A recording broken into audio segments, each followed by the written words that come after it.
I'm fascinated whenever you talked a little bit about your composition teacher who taught in the kind of the Hindemith tradition, and you spoke to John about that as well.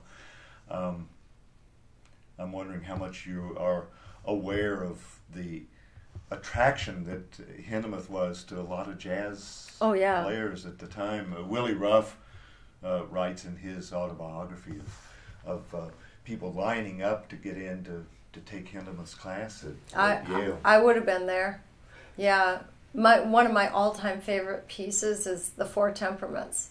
I love that piece so much, and I have to get the 2-piano version. I don't have it because then I could see the whole reduction and how it is composed. It's just beautiful, and then there's the choreography to it by George Balanchine, and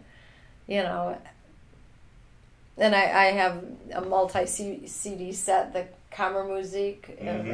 Oh man, it's just great stuff. Yeah. Well, what was it about Hindemith? The adventure of the harmony? The harmony is so beautiful, but then the rhythm, it's got it grooves. It's got kind of a, I don't want to call it jazz sensibility because I don't. What is jazz? Jazz to me has to have improvisation, but it has something of the rhythmic sensibility that appeals to jazz musicians. I think, at least it does for me, and the harmony. It really feels so evocative, and it's dissonance that feels like I can access where it's going somehow, yet it feels fresh and edgy, but in a beautiful way. I don't know. I just love it. Yeah, I was at a party one time with Barry Tuckwell, the horn player, famous horn player. And I asked him, because I'd heard him play in a recital, the Hindemith Horn Sonata, and so I said, well, Mr. Tuckwell, when are you going to record that? And he said, at that time, this would have been in the early 1980s, he said, Hindemith, the mention of Hindemith is death in a record executive's office.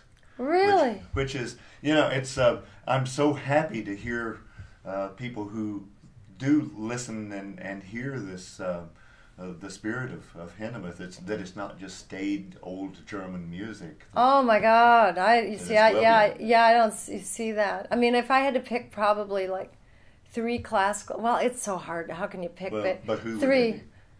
Bach, Ravel, and Hindemith.